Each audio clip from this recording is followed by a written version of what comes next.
Our next candidates are for State Auditor. Patricia Saint Aubin was born in New Bedford and was raised in South Dartmouth. She has a BS in accounting from Providence College and with professional auditing experience. She now lives in Norfolk with her husband, Ralph.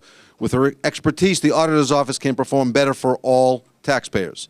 And our current state auditor, Suzanne Bump, elected in 2010. Suzanne Bump is the 25th State Auditor of Massachusetts. In her first term, her office has uncovered over $400 million in questionable payments, misspending, and fraud while professionalizing and diversifying the office. A native of Whitman, she currently lives in Great Barrington with her husband, Paul McDevitt. We're going to have obviously very different questions, but we're going to follow the same format with a 2-minute opening for each of the candidates. The timekeeper is sitting right in the front. When she puts up the card that says time, I will stop you. We had a coin toss. Ms. Saint Aubin has lost the coin toss, and she's going to be going first. 2 minutes. Do we need a test on the mic? Am I okay? We're all set. Okay, great. Good evening, everyone. Thank you for coming out here in Worcester. It's happy night for the candidates. My name is Patricia Saint Aubin, and as indicated, I was born in New Bedford and I grew up in South Dartmouth, Massachusetts. So I'm a lifelong resident. My parents were both very civic-minded in the New Bedford community in South Dartmouth. My father was an entrepreneur, but he gave back to the community in many, many ways, and he's my role model, as is my 90-year-old mother, who's still living and was also very involved in our community. My father was involved with the Chamber of Commerce, the Rotarians, the Salvation Army, and many other civic organizations.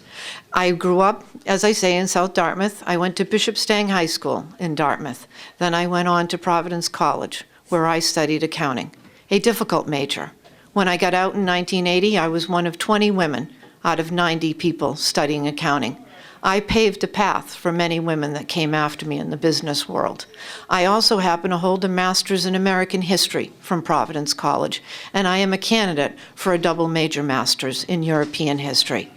My first job out of school for about 4 years was auditing for one of the major banks in downtown Boston in the asset-based lending group, which is one of the more profitable areas of commercial lending, and the auditor's role was extremely important to the loan officer. I then moved on and became entrepreneurial like my father and took steps in the insurance industry, where I was appointed to the board of directors of the Boston Life Underwriters when I was 27 years old, one of the youngest females ever to be appointed to that board, and I was very proud of that work. I then moved on to the healthcare industries. I appreciate your time this evening. I hope you give me full benefit of your consideration of your vote on November 4th. Thank you. Thank you, Ms. Saint Aubin. Auditor Bump. Thank you so much. I'm delighted to be back in Worcester. In fact, it was not that many years ago when I was Secretary of Labor and Workforce Development that I held meetings to address the problem of skills mismatch and the lack of opportunity for folks to connect with employers who are in need of workers in this area and to grow the economy, right in this very room. It was that experience in government, as well as years before when I was a state representative, that caused me in 2010 to decide to run for the position of state auditor. Because as a labor secretary, I became very focused on what were the benefits of the programs that we were running. Were we really preparing the workers for the future? Were we really meeting employer needs? How were we doing our strategic planning? What was the information that we needed in order to make government work better in this area? And so when I ran in 2010, it was with those experiences, plus what I'd learned in the private sector and on the many nonprofit boards on which I've served over the years, boards of for the Chamber of Commerce of the South Shore, St. Francis House, which is a large social service provider agency in the city of Boston. And I had a plan for being your agent for accountability in state government, to ask the questions that you want answered. How much are agencies spending on programs? Are they playing by the rules when they spend the money? Are we getting what we're supposed to get? Are agencies meeting their missions? That's the wonderful opportunity that the auditor has to ask those questions on your behalf, to stand in your shoes so that government delivers on the promises that it makes to you. Thank you. First section are broad questions where each of the candidates will have 2 minutes to respond. The first goes to Auditor Bump. The website for the State Auditor's Office uses the tagline, quote, "making government work better." Please give me 2 examples of how the Auditor's Office has worked to make government work better. Two of countless examples. One of them was mentioned actually in the introduction. Over the past 4 years, because of the additional skills training that we have done in the office, the introductions of new technologies that allow us to better analyze state spending and state performance, we've been able to identify over $400 million worth of broken systems, of misspending, of abuse, and of fraud. It's come across all areas of government. We have found automated fare collection systems in the MBTA in Boston that couldn't count fares to the tune of $100 million over the period of time since the inception of that system. We found agencies that weren't meeting their missions with regard to protecting children. We have found mismanagement of special education collaboratives. And when we find those things, direct the agencies to fix them. And in many cases, this results in savings on an ongoing basis. So that's how we use our auditing function, to understand whether agencies are obeying the rules, following their own regulations in order to deliver the results that you expect, and figuring out how it is that we can do it better the next time. The other way that we make government work better is by working with the legislature in a collaborative fashion after we've done an audit and found that an agency can't fix things on their own. They need fundamental change in the law. And we've done that in special education programs, at the Department of Children and Families, at the Department of Transitional Assistance, within the school anti-bullying programs, and on and on.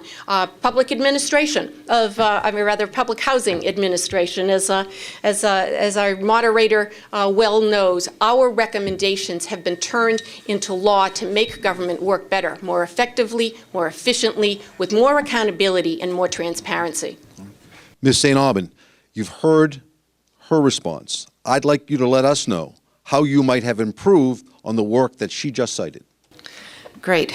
It's interesting that you should mention the auditor's website, because there is actually a perfunctory video on the auditor's website.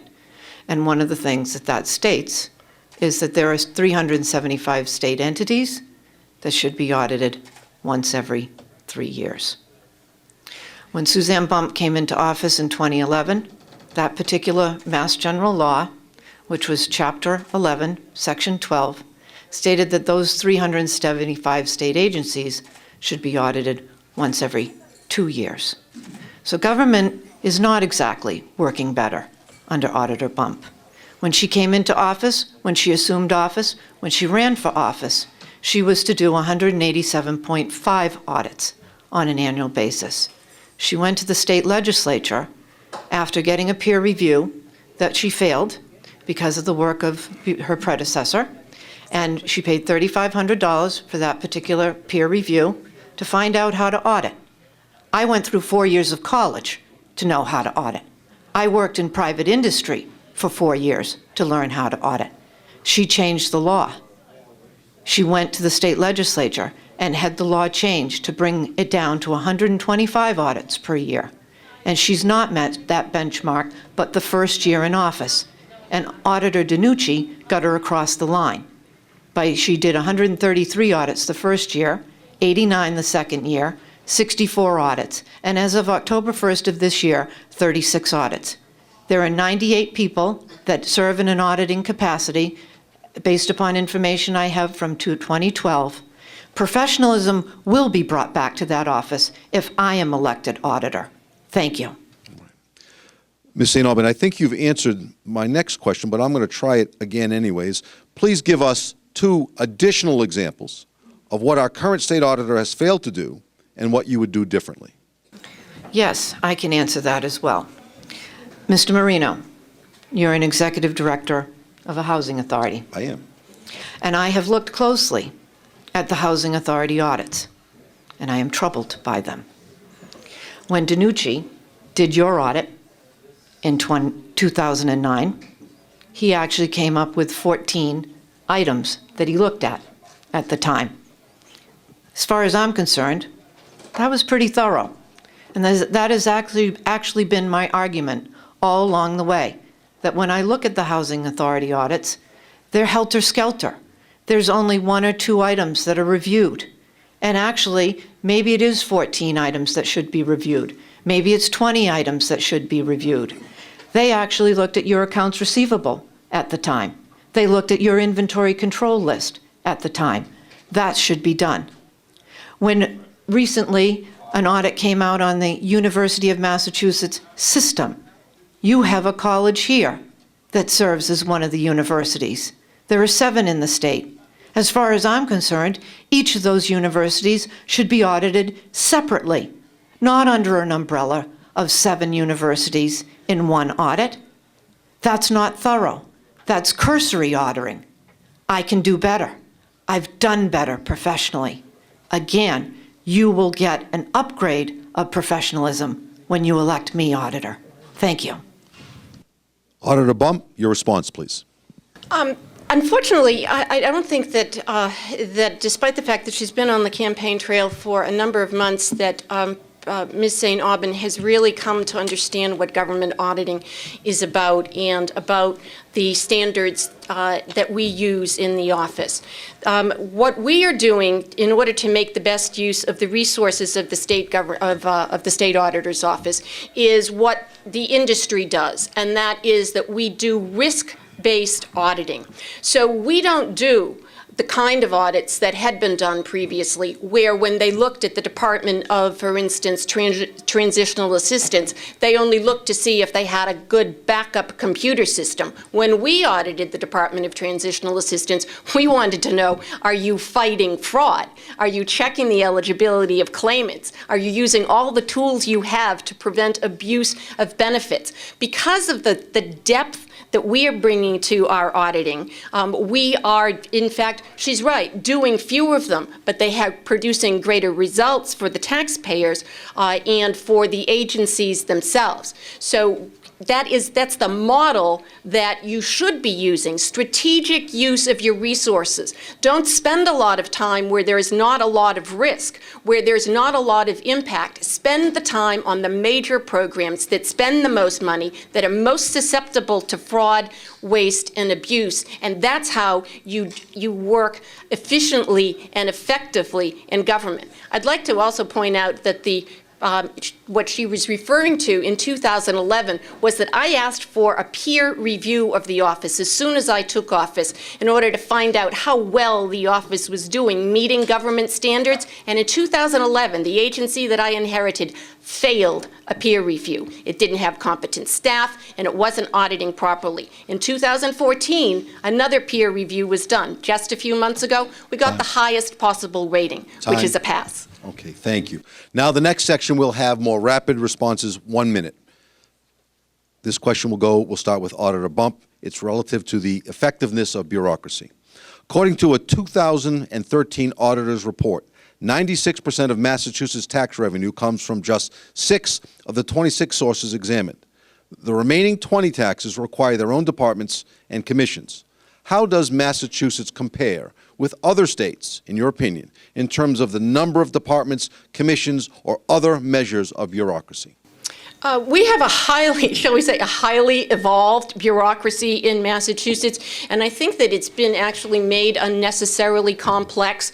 There has been a multiplication over the years of specific quasi-public entities that don't have the same levels of accountability that the rest of government does. They aren't open to the same level of scrutiny. I can still audit them, and I do audit them, but I think that we need, in fact, to simplify that bureaucracy. You know, the fact of the matter is that the further you get away from central controls over spending, the more susceptible it is to waste, fraud, and abuse. We need to bring some of that back in so that we can do better strategic planning to make the best use of those resources and ensure that we are operating as effectively and efficiently as we can. That's what we have to do that's in your interest.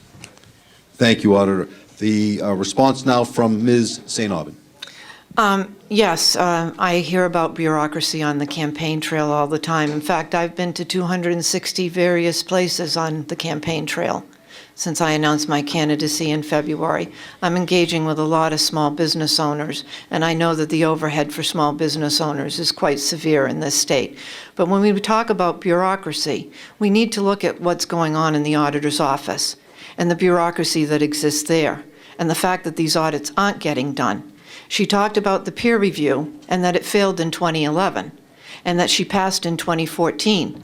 I've spoken to the people in Kentucky about that particular peer review, which costs $3,500, actually is supposed to be done once every 3 years, very similarly to the audits that are now done by the state when the law was changed. And 48 states out of 48 states got the pass. Some of them may have gotten the pass with a couple of items that they're still doing wrong. But according to the executive director down there, the whole purpose of that peer review is to get states to pass. They do not want states to fail. They want them to pass. She's talked about bringing up the professionalism in her office, which she did, and the audits are still going down. Why is that? There's all people with bachelors in accounting in there, like myself. Why is she only producing 36 audits this year? That's somehow bureaucracy. I want to change that. All right, the next question is on corruption. 3 recent House speakers have been convicted of felonies. The New York Times reported that Massachusetts state government is 18th out of 50 states when ranked by number of convicted public officials. The Center for Public Integrity lists us 12th by risk of corruption, with F grades on public access to information and the state budget process. What can the auditor do to prevent or expose corruption in the Commonwealth? Question goes to Ms. Saint Aubin. Well, first off, I think when Suzanne ran the last time, it came up with her other opponent, the other Republican candidate, that it was suggested that the state legislature be audited. And Auditor Bump said at the time that that was a worthy cause to go in and audit the state legislators and how much their budgets and what they're doing with their per diems and how they're charging back to the state mileage and things like that. It's not been done. Suzanne Bump came out of the state legislature. She was one of them. Do you think she has any concept in going back and auditing the people that are her friends? No. I will go in and I will audit the state legislature. Auditor Bump. In 2010, my Republican contender and I both agreed that the legislature should come under the purview of the auditor's office, just as the judiciary does and just as the whole rest of the executive branch does. We agreed on that. We also agreed that the legislature, that the auditor does not have that power, and that what we needed to do was get the legislature to pass a law. And so I have, in both of the 2 past legislative cycles, supported the legislation that the Republicans have filed that would give the auditor that ability, because I think that the public deserves to know how the legislature is spending their money, how it is that they're making their decisions. But the fact of the matter is that under the law, the auditor doesn't have that power. I have been supporting the efforts to give the auditor that power. The next section will allow the candidates to give us responses up to 1.5 minutes, and this will go to Auditor Bump. There have been several tragic examples of failures by the Department of Children and Families, DCF. What could or should the State Auditor's Office have done to ensure that this agency operates effectively and that vulnerable children are protected? In fact, the State Auditor's Office has contributed to the changes that are being made at DCF right now.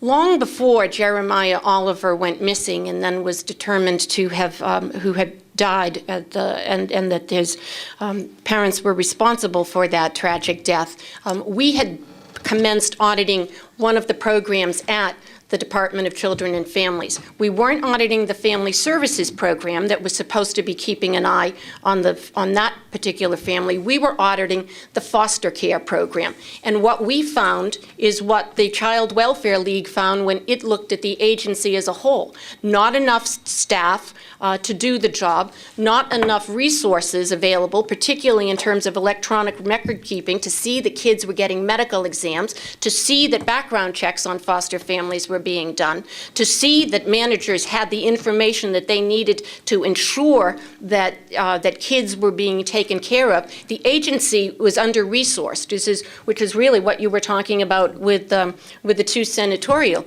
candidates. And that's exactly what the judge found in this, as is being discussed right now in connection with the governor's race. We have not provided that agency with the resources that it needs, and they don't have a system for accountability. We've contributed to the solutions because of the audit work that we've been doing in that agency. Thank you. Ms. Saint Aubin, same question. Great. First, let me just preface that it's very sad that a child went missing and deceased from under the care of DCF. And no way with my comments am I faulting Auditor Bump for that death. I want to make that perfectly clear. Because if I become auditor and a child dies while I'm auditor, I don't want anyone pointing the finger at me. So I do want to preface that. But the auditor's office did do an audit of DCF in March of 2011. It's about 5 pages in length, and all was okay at that point in time. The second audit that she's referring to came out on March 26 of 2014 of this year. And it did only review the foster care aspect of DCF. It did not look at the in-home services where poor Jeremiah was residing in his house and ultimately found dead. I think when you audit an agency, you audit it in its entirety, not just one aspect of the division. Also, Suzanne's answer, and it's not what an auditor is about, is to suggest to throw more money at that agency. That is not under the purview of an auditor. That is not what auditing does, is make suggestions that more money should be thrown at an agency. That's for the legislature to decide, not for an auditor to decide. Thank you. The next question goes to Ms. Saint Aubin. Last year, the legislature passed and the governor signed a welfare reform bill.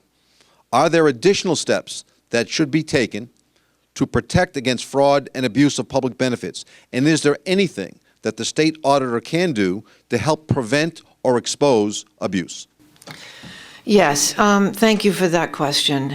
The auditor's office can do far better with review of welfare fraud and the Department of Transitional Assistance.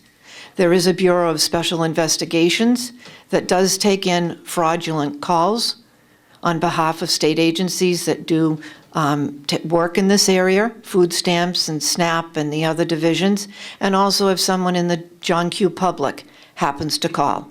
And Suzanne Bump recently found $9.8 million of fraudulent behavior through the Bureau of Special Investigations. She had an article about that yesterday. But the Bureau of Special Investigations is only 9.8% of what the auditor does. It's only 9.8% of the budget. 78% falls into this auditing area. And my belief is that these departments need to be audited on a regular basis, on an annual basis, more closely than they are now. The last time it was audited was of 2013. The Department of Transitional Assistance, more thoroughly than what the Bureau of Investigations will be able to do.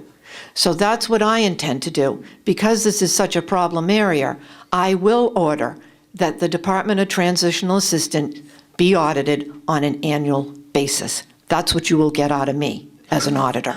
Thank you. Thank you. Auditor Bump?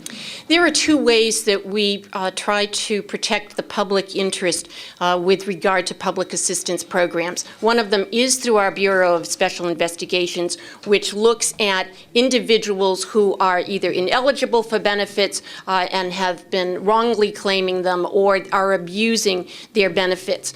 We have fewer staff now than when I took over. but we actually have identified this year more than 3 times as much fraud as had been the case. That's because we're working smarter. We're using more data analytic tools, and I know this gets a little computer wonky here, but because of the skills acquisition of our staff, we are actually finding more fraud with fewer resources than we were before. So that's a record, in fact, $9.5 million in that. With regard to the auditing side of the operation, I think I mentioned to you a minute ago that a few years ago when an audit had been done, it was just looking at computer backup systems, whereas when we did our audit, we were focusing on the question, is there a culture of fraud fighting in that agency? And we found that there wasn't. We found that they weren't checking Social Security numbers to verify eligibility. You may remember the stories from a year ago, over 1,000 people who were using the Social Security number to get benefits of a dead person. They were using dead people's Social Security numbers. We were the ones that uncovered that, and also uncovered that they weren't using all of the reports that they had in order to detect abusive patterns in the use of benefits. All right. Thank you very much. And the final question will start with Auditor Bump. Tell me an idea proposed by your opponent that you would consider adopting if you, no, give her a chance, if you get elected.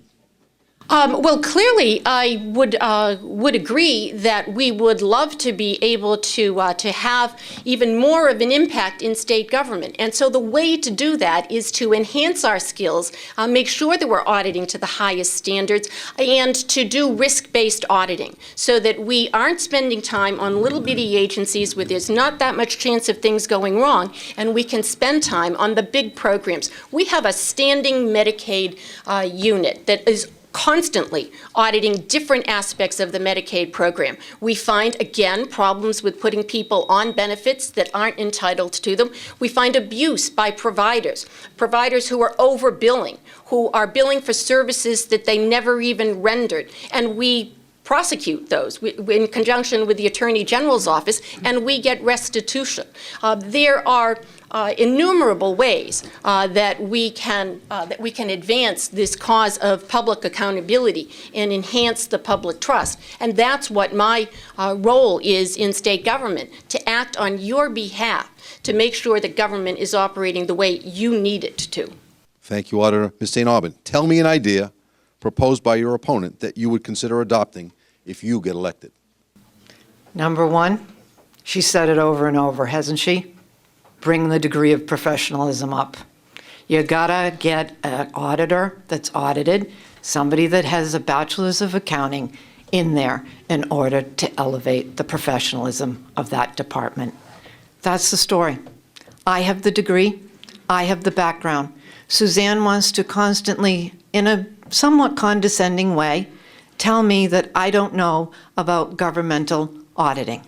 I'm telling you, when you study accounting, it's not like a vocational school where half the class gets governmental auditing and accounting and the other class gets private sector accounting. You get one and the same. The only difference here is that rather than the stockholders that you report to in the private sector, it's the public interest. And that's all of you, folks, the public interest. That's what governmental auditing number one priority is, the taxpayer. I can do this. Perhaps I need to dummy down to do this job for governmental auditing, but if that's the case, I can do it. I can do it. I've done this in the private sector. I can do it in the governmental sector as well. Thank you so much for your time. That concludes this portion of our debate. How about a nice round of applause for our State Auditor candidate?